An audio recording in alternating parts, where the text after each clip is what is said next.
kullukum ra'in wa kullu ra'in mas'ulun an ra'iyati. Setiap kamu adalah pemimpin, wa kullu ra'in, dan setiap pemimpin akan ditanya kepemimpinannya. Jemaah rahimakumullah, hadis ini menjelaskan kepada kita bahwa Allah menciptakan manusia di muka bumi ini untuk menjadi pemimpin. Apakah memimpin banyak orang, atau memimpin sedikit orang, atau memimpin paling tidak diri sendiri. Hal ini juga dijelaskan oleh Allah di dalam Al-Quran surah Al-Baqarah ayat 30. Allah mengatakan, a'udzubillahi minasyaitonir rajim, wa idh qala rabbuka lil malaikati inni ja'ilun fil ardi khalifah. Ingatlah tatkala Allah berkata kepada malaikat, inni ja'ilun fil ardi khalifah, sesungguhnya aku hendak menjadikan di muka bumi seorang khalifah. Khalifah itu bisa diartikan juga pemimpin atau pengganti pelaksana di muka bumi. Nah, karena pentingnya kepemimpinan inilah, maka sesungguhnya di dalam ajaran agama kita, ajaran agama Islam, Al-Quran dan Sunnah, juga banyak dijelaskan ayat-ayat dan hadis-hadis yang berkaitan dengan model atau karakteristik kepemimpinan. Karena model dan karakteristik kepemimpinan itu sangat mempengaruhi keberhasilan atau gagalnya seorang pemimpin di dalam memimpin orang-orang yang dipimpinnya. Di dalam Al-Quran paling tidak itu ada 3 ayat yang menjelaskan tentang model, gaya ataupun karakteristik kepemimpinan. Paling tidak ada 3. Nah, 3 itu, yang pertama ada di dalam surat An-Nisa ayat 159, surat An-Nisa ayat 159. Yang kedua ada di surah At-Taubah ayat 128, dan ada di surat Al-Fatah ayat 29. Mohon maaf Bapak, yang pertama tadi bukan surat itu, bukan surat An-Nisa, surat Al-Imran. Surat Al-Imran ayat 159. Yang kedua surat At-Taubah ayat 128, dan yang ketiga surat Al-Fatah ayat 29. Yang pertama di dalam surat Ali Imran ayat 159. A'udzubillahi minasyaitonir rajim. Fabima rahmatin minallahi lintalahum walau kunta faddan ghalidhal qalbi lang faddu min haulik fa'fu anhum wastaghfir lahum wasyawirhum fil amri wa idza azamta fatawakkal 'alallah innallaha yuhibbul mutawakkilin. Fabima rahmatin minallah, dan hanya dengan rahmat Allah Subhanahu wa taala, lintalahum, hai Muhammad, kamu bisa berlaku lemah lembut kepada mereka. Walau kunta faddan ghalidhal qalbi, tetapi seandainya kamu keras hati dan kasar, lan faddu min haulik, niscaya dia akan lari darimu. Fa'fu anhum, maka maafkanlah mereka. Wastaghfir lahum, dan mintakan ampun mereka kepada Allah. Wasawirhum fil amri, dan bermusyawarahlah kamu dengan mereka dalam sebuah urusan. Fa idza azamta, dan bila engkau telah putuskan, fatawakkal 'alallah, maka bertawakallah kepada Allah.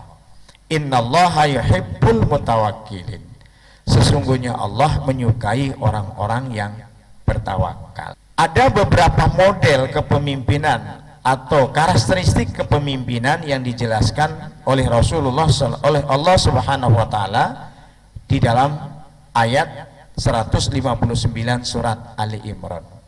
Yang pertama Allah mengatakan begini, fabima rahmatin minallahi lintalahum, hai Muhammad, dengan rahmat Allah Subhanahu wa taala, lintalahum, kamu bisa berlaku lemah lembut.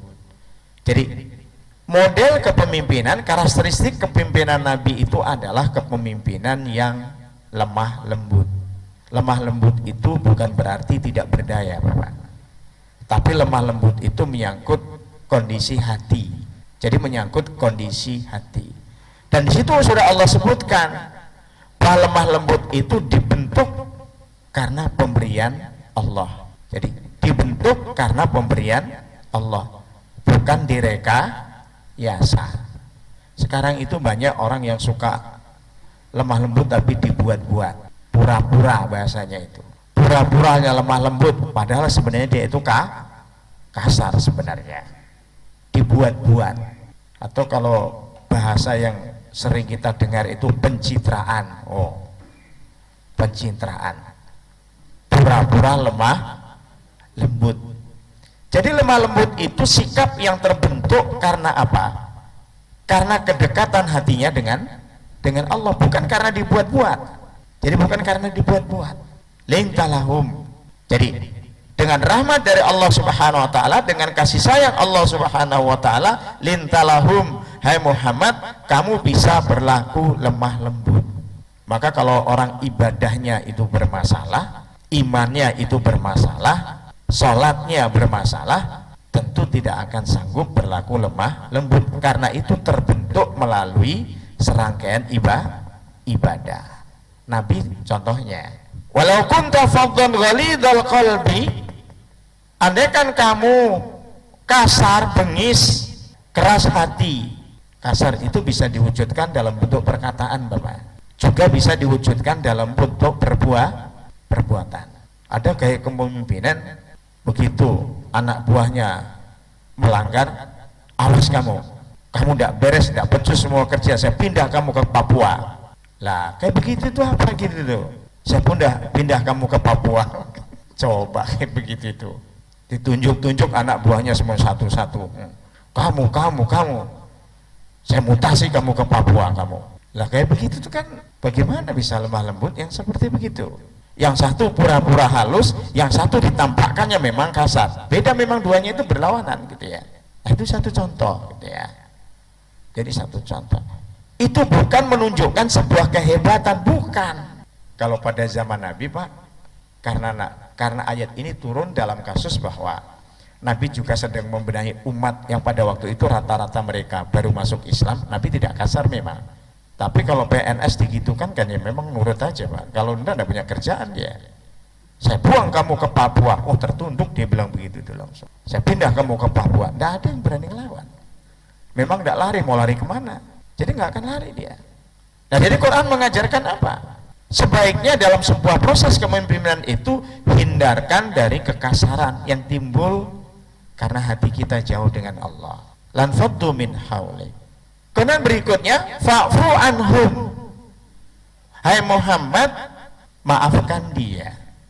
Hadirin, ayat ini turun ketika Rasulullah SAW baru saja menyelesaikan perang Uhud, di mana ketika perang Uhud itu pasukan Muslim kalah. Dan kalah itu penyebabnya menurut analisisnya karena pengkhianatan yang dilakukan oleh para pasukan Muslim terhadap perintah Rasul. Kamu tugas di sana, kata Nabi, kamu tugas di sana. Kamu pasukan rumat. Pasukan rumat itu pasukan yang memanah itu, Pak. Pasukan memanah itu kan tempatnya di atas. Kamu tetap di atas. Apapun yang terjadi, mau kalah mau menang, kamu tetap di atas. Nah, rupanya apa? Ketika mereka melihat pasukan rumat itu melihat bahwa pasukan Muslim ini sudah menang, yang di bawah gunung itu pada rebutan harta rampasan perang. Nah, yang di atas ini nanti kalau saya nggak turun nggak kebagian, karena memang ketika perang Uhud itu belum turun ayat surat Al-Anfal 41 yang menjelaskan tentang pembagian harta rampasan perang. Belum ada pengaturan itu gitu ya, sehingga siapa yang nggak turun nggak dapat. Akhirnya pasukan rumat itu turun ke gunung. Nah, kebetulan pasukan kafir itu dipimpin oleh Khalid bin Walid. Ketika itu dia belum masuk Islam. Jadi dia belum masuk Islam, dia punya strategi perang yang licik dan luar biasa. Akhirnya pasukan Khalid bin Walid yang terdesak di bawah gunung itu, sudah tinggalkan hartamu, kamu selamatkan jiwamu, pergi dia. Padahal dia pergi itu hanya membelot dari balik gunung sebelah saja. Nah akhirnya pasukan Nabi, yaitu pasukan Rumat itu, karena dia terbuai dengan harta rampasan perang orang berebut di bawah itu, dia turun. Setelah turun maka pasukan Khalid bin Walid jadi di atas. Dihajarlah pasukan Nabi Muhammad dari atas, akhirnya kalah. Jadi ayat ini turun dalam kasus itu. Bagaimana Rasulullah Shallallahu Alaihi Wasallam dikhianati, perintahnya tidak diikuti ketika itu, gitu ya, yang mengakibatkan sebuah kekalahan, bahwa Nabi pun beberapa giginya lepas itu gara-gara kena anak panah itu. Jadi Nabi pun giginya lepas itu, kalah. Nah Nabi diajari oleh Allah, mestinya seorang komandan penanggung jawab pertama, ketika anak buahnya melanggar aturannya, ketika anak buahnya berkhianat lalu mengakibatkan peperangan itu menjadi kalah, apa yang dilakukan oleh komandan biasanya? Akan menghukum anak buahnya. Adakah di negeri ini seorang jenderal yang anak buahnya khianat lalu dilus-lus? Tidak ada. Yang ada dimaki-maki, yang ada dimaki-maki, bahkan dimutasi, dipecat, macam-macam lah. Itu yang terjadi. Tapi Muhammad diajarkan oleh Allah bukan begitu cara memimpinnya. Kata Nabi, fa'fu anhum, hai Muhammad, maafkan dia. Seolah-olah Allah ingin mengatakan, hai Muhammad, saya tahu hatimu itu sakit, kamu dikhianati anak buahmu, tapi maafkan dia. Dalam kepemimpinan yang diajarkan oleh Allah, walaupun pemimpin itu sakit hati, disuruh memaafkan sama anak buahnya. Fa'fu anhum. Itu yang ketiga. Yang keempat, wastaghfir lahum, hai Muhammad, mintakan dia ampun kepada Allah. Bukan hanya dia diminta oleh Allah untuk memaafkan, tapi dia juga diminta oleh Allah, ya Muhammad, mintakan dia ampun kepada Allah. Apa tandanya? Anak buahnya melakukan bukan saja pelanggaran terhadap Muhammad, tapi juga melakukan pelanggaran terhadap Allah karena dia berkhianat. Tapi kata Allah, hai Muhammad, mintakan ampun dia. Artinya apa? Mintakan ampun dia salah, semoga Allah mengampuni dia. Coba kalau ada anak buah salah, dimaafkan, lalu didoakan, oh indahnya bukan main Pak. Tapi nggak ada di tempat kita itu begitu. Jadi nggak ada di tempat kita seperti begitu. Jadi mohonkan ampun ya Muhammad atas dosa yang mereka lakukan. Itu yang keempat. Wasyawirhum fil amri, hai Muhammad, bermusyawarahlah kamu dengan mereka. Jadi bermusyawarahlah kamu dengan mereka. Artinya apa? Walaupun Nabi itu sakit hati, walaupun Nabi itu dikhianati, hai Muhammad, kamu tetap bermusyawarah dengan mereka dalam urusan yang Allah perintahkan kepada dirimu untuk musyawarah. Dimusyawarahkan. Tetap diajak bicara, tetap diajak kompromi, tetap diajak musyawarah. Apakah kalau anak buah kita jadi pimpinan, anak buah kita melanggar, lalu kita hukum dia, tidak kita ajak bicara? Itu bukan cara kepemimpinan yang bagus. Itu yang kelima. Faidha azamta fatawakkal 'alallah, gitu ya.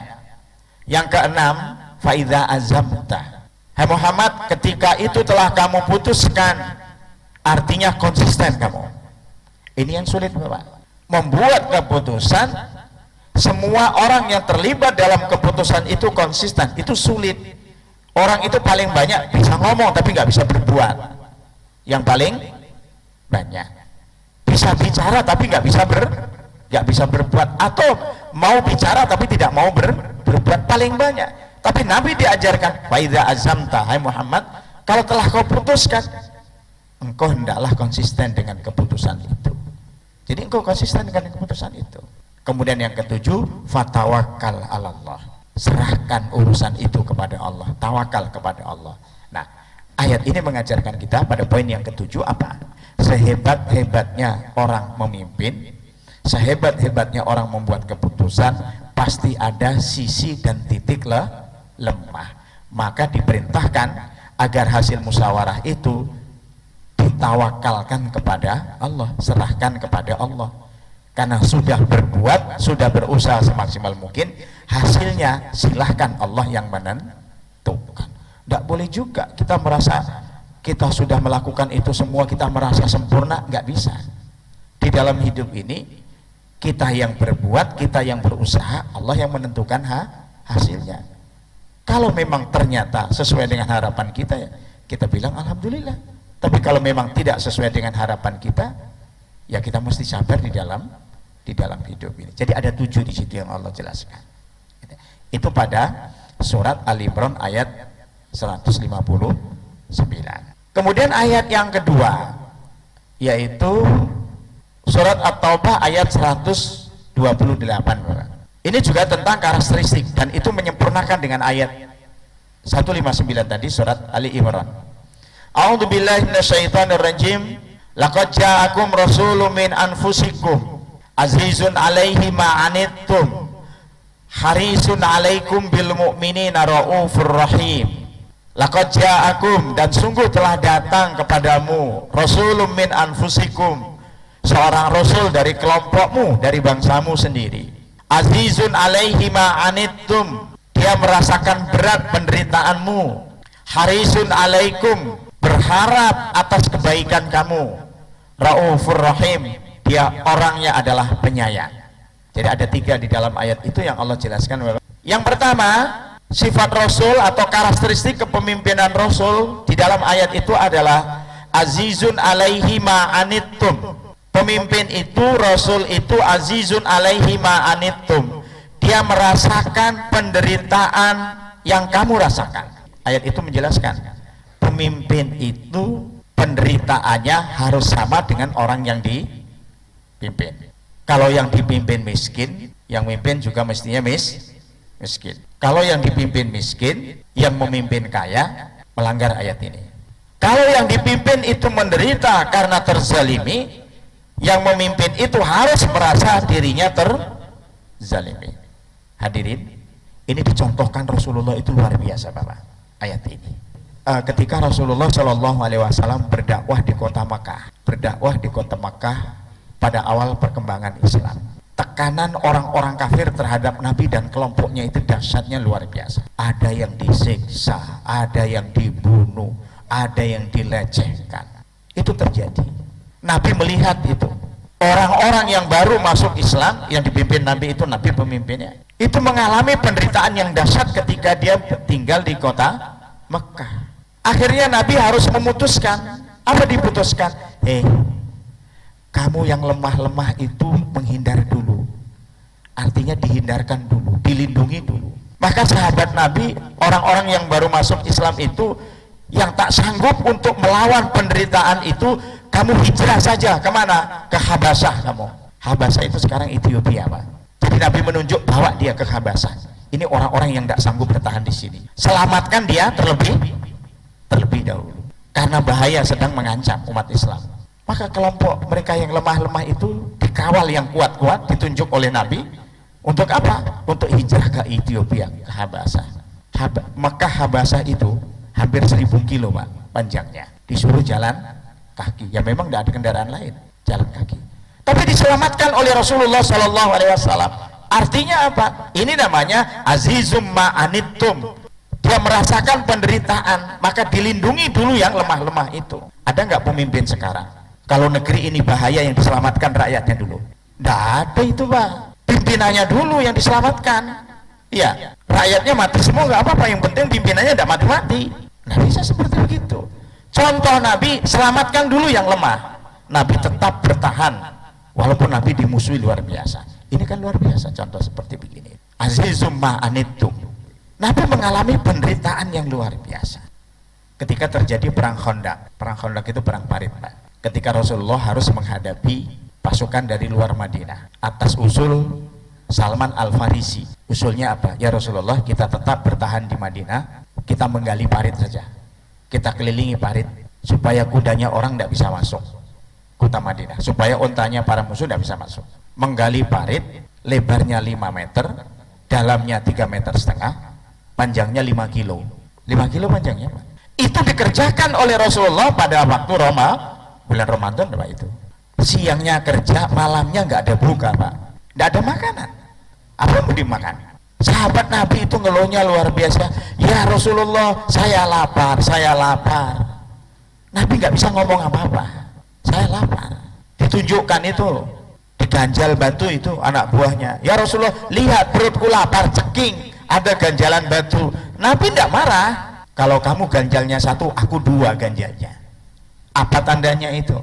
Apa artinya? Pemimpinnya lebih lapar daripada yang dipimpin. Ada enggak sekarang pemimpin lebih lapar daripada yang dipimpin? Kalau ada masuk surga dia. Tapi karena enggak ada, enggak jadi masuk surga. Itu namanya azizun alaihi ma anittum. Dia merasakan penderitaan yang kamu rasakan.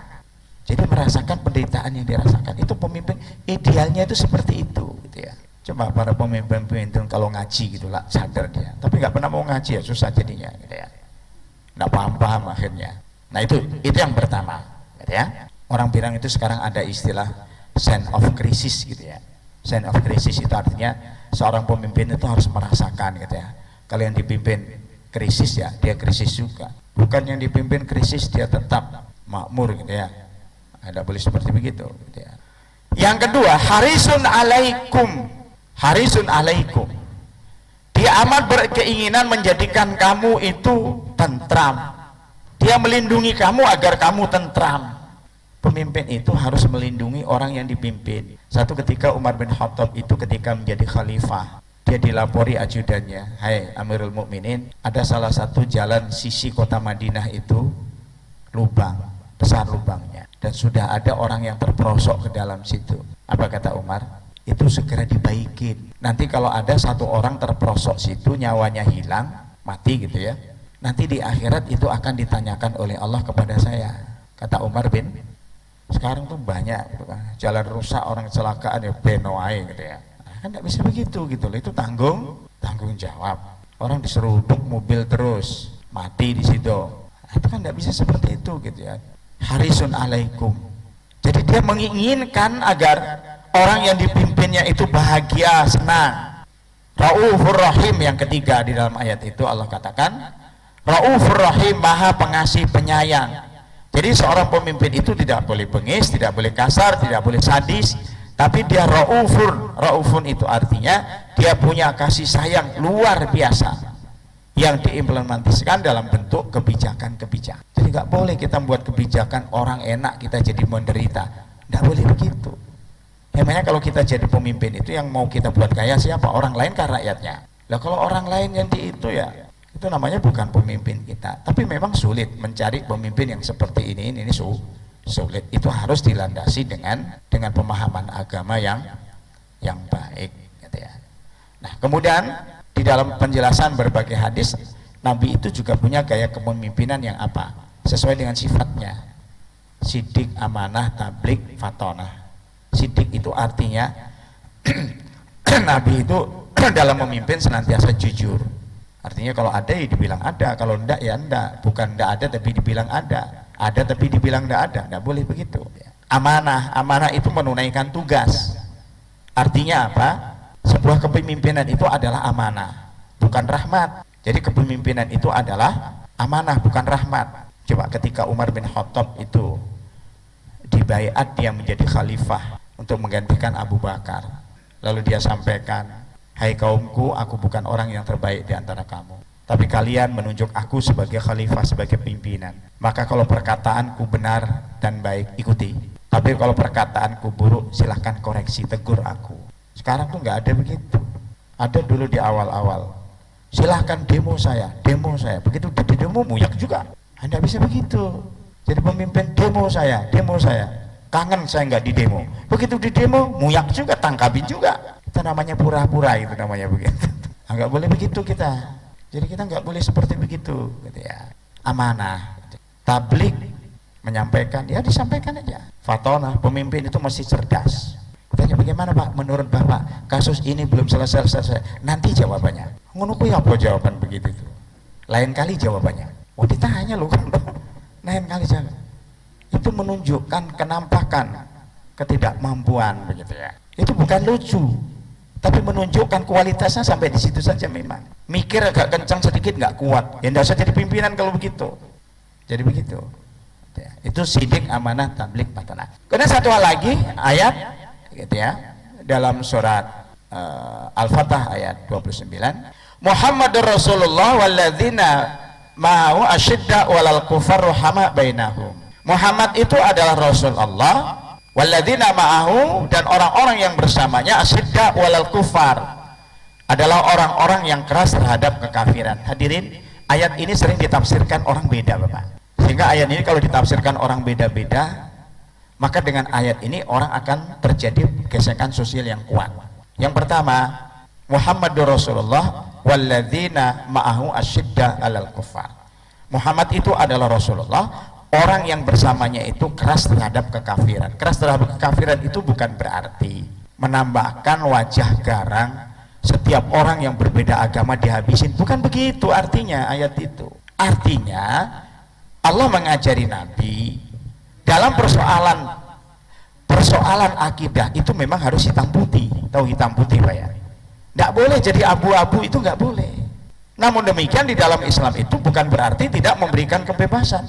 Dalam Quran sudah Allah katakan kok, faman sa'a falyu'min, faman sa'a falyakfur. Kalau kamu mau jadi orang beriman silahkan, kalau kamu mau jadi orang kafir silahkan, kan begitu kan? Lalu ayat itu dijelaskan, Allah menjelaskan kalau kafir itu nanti begini loh resikonya, kalau iman itu dapatnya begini, dijelasin oleh Allah. Supaya apa? Supaya kita itu mikir, kalau saya pilih kafir nanti akibatnya bagaimana, kalau saya pilih faman sa'a falyu'min nanti dapatnya apa. Itu dijelasin oleh Allah. Allah juga mengatakan lakum dinukum waliyadin, sama juga itu, bagimu agamamu, bagiku agamaku.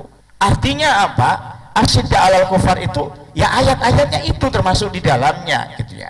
Nah sekarang kan memang orang begini Pak ya, katanya toleransi itu agamamu agamaku, agamaku agamamu. Loh itu memang nggak boleh di dalam Islam begitu. Agamamu adalah agamaku, agamaku adalah agamamu. Kamu ibadah aku ikut, aku ibadah kamu ikut. Itu bukan toleransi, tolol itu namanya. Jadi tolol di dalam beragama itu begitu itu. Jadi nggak boleh kita seperti begitu itu. Itu mencampur adukkan, sinkretisme itu namanya. Orang yang dianggap moderat itu yang begitu tuh Pak. Tapi kalau orang enggak, saya enggak mau ikut ibadah, silahkan saja kamu ikut ibadahmu. Itu kadang-kadang kita itu sering dituduh apa? Radikal. Jadi radikal. Di negeri kita itu ada namanya proyek moderasi. Menteri Agama kerjaannya ngurusin moderasi terus nggak berhenti. Moderasi itu yaitu mari kita selawat bersama-sama di dalam gereja. Lah ngono iku moderasi jenenge ini. Wes tidak jelas kadang-kadang itu kita itu. Ya itulah gitu ya, ketidakjelasan. Muhammadur Rasulullah walladzina ma'ahu asyidda 'alal kufar ruhama bainahum. Ya, ruhama bainahum. Jadi saling kasih sayang di antara mereka. Nah, dari pembicaraan kita tadi dapat kita simpulkan gitu ya. Dalam sebuah proses kepemimpinan itu gitu ya, akan sukses gitu ya dalam memimpin ketika ada 5 hal yang perlu diperhatikan. Yang pertama, Muhammad itu dalam memimpin itu dibimbing oleh wahyu. Tapi kita nggak bisa beralasan, Pak, Nabi Muhammad itu sukses karena dia dibimbing oleh wahyu. Nah sekarang wahyunya itu kan ada sampai sekarang. Tinggal bagaimana kita mempelajari gitu loh. Jadi kalau mau ingin sukses seperti Nabi membentuk sebuah negeri yang baik, yang dulunya jahiliyah menjadi masyarakat yang modern, itu menjadi baik karena Nabi dibimbing wahyu. Sekarang pelajari saja wahyunya. Al-Quran yang diturunkan oleh Allah kepada Nabi, pelajari, tiru perbuatannya. Contoh teori-teori yang dikerjakan itu ditiru gitu ya. Itu yang pertama. Nah, meskipun Nabi itu dibimbing oleh wahyu, Nabi juga diperintahkan oleh Allah untuk bermusyawarah dalam hal-hal yang bisa musyawarahkan. Karena di dalam ajaran agama ini tidak semua persoalan bisa dimusyawarahkan. Contoh, sholat itu bisa dimusyawarahkan enggak? Ya enggak bisa. Kita musyawarahkan karena sholat subuh itu banyak yang bangkong, kita hilangkan aja sholat subuhnya, boleh? Itu namanya kacau. Sholat zuhur ketika orang sedang kerja kok disuruh sholat, kita jadikan 2 saja, itu namanya ngarut. Kan tidak boleh seperti begitu. Jadi dimusyawarahkan dalam hal-hal yang sanggup untuk dimusyawarahkan dan diperbolehkan oleh Allah. Nah ini yang ketiga, ini yang sulit. Seorang pemimpin itu harus konsisten antara perkataan dan perbuatan. Ini juga sulit. Ngomong saja tapi dirinya nggak pernah itu. Aku nanti kalau jadi pimpinan biar anakku ndak usah ngikuti jejakku, biar aja dia ngurusi bisnisnya masing-masing. Begitu tahu rasanya enaknya jadi pimpinan, anaknya disuruh masuk jadi pemimpin semua. Apa ngono kuwi jenenge? Coba kita lihat saja. Apa ngono kuwi jenenge? Itu ndak konsisten antara sikap dan perbuatan. Di awal-awal Aku kalau kepentingan pribadi tidak mau pakai fasilitas negara. Sekarang tidak ada bedanya, podo wae gitu ya. Ya, itu yang ketiga. Jadi ini sulit, namun sulit tetap harus diusahakan. Jadi harus diusahakan. Yang keempat, perasaan seorang pemimpin itu harus sama dengan orang yang dipimpin. Jadi kalau yang dipimpin miskin ya, paling tidak dia juga merasakan bagaimana menderitanya orang miskin. Kalau dia terzalimi, dia harus merasakan bagaimana rakyatnya yang terzalimi. Hadirin, ada cerita bagus Pak. Salah satu khalifah yang pernah berjaya di daratan Eropa, Umar bin Abdul Aziz namanya. Umar bin Abdul Aziz itu mengalami puncak kejayaan pada Bani Umayyah. Dia keturunan dari Umar bin Khattab masih gitu ya.